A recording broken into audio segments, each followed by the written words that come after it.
Genesis chapter 1. In the beginning, God created the heavens and the earth. Now the earth was formless and empty. Darkness was over the surface of the deep, and the Spirit of God was hovering over the waters. And God said, "Let there be light." And there was light. God saw that the light was good, and He separated the light from the darkness. God called the light day, and the darkness He called night. And there was evening, and there was morning, the first day. And God said, "Let there be a vault between the waters, to separate water from water." So God made the vault, and separated the water under the vault from the water above it. And it was so. God called the vault sky, and there was evening, and there was morning, the second day. And God said, "Let the water under the sky be gathered to one place, and let dry ground appear." And it was so. God called the dry ground land, and the gathered waters He called seas. And God saw that it was good. Then God said, "Let the land produce vegetation, seed-bearing plants and trees on the land that bear fruit with seed in it, according to their various kinds." And it was so.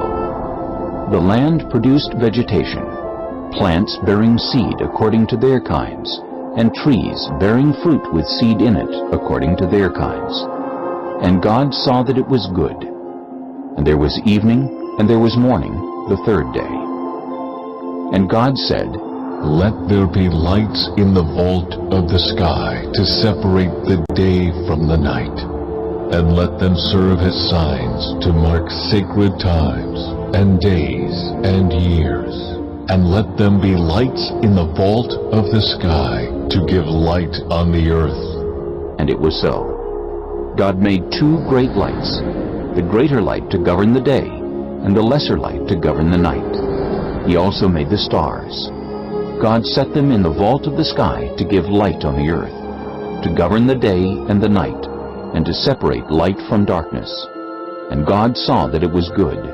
And there was evening, and there was morning, the fourth day. And God said, "Let the water teem with living creatures, and let birds fly above the earth across the vault of the sky." So God created the great creatures of the sea, and every living thing with which the water teems and that moves about in it, according to their kinds, and every winged bird according to its kind. And God saw that it was good. God blessed them and said, "Be fruitful, and increase in number, and fill the water in the seas, and let the birds increase on the earth." And there was evening, and there was morning, the fifth day. And God said, "Let the land produce living creatures according to their kinds, the livestock, the creatures that move along the ground, and the wild animals, each according to its kind." And it was so. God made the wild animals according to their kinds, the livestock according to their kinds, and all the creatures that move along the ground according to their kinds. And God saw that it was good.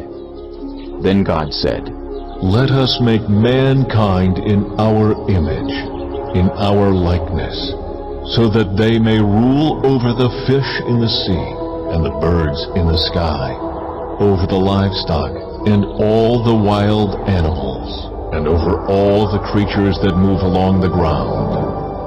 So God created mankind in His own image. In the image of God He created them. Male and female He created them.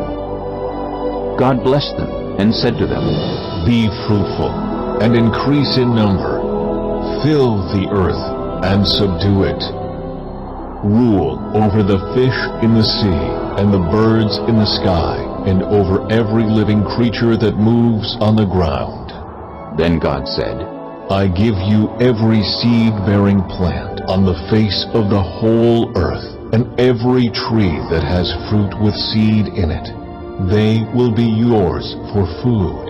And to all the beasts of the earth, and all the birds in the sky, and all the creatures that move along the ground, everything that has the breath of life in it. I give every green plant for food. And it was so. God saw all that he had made, and it was very good. And there was evening, and there was morning, the sixth day.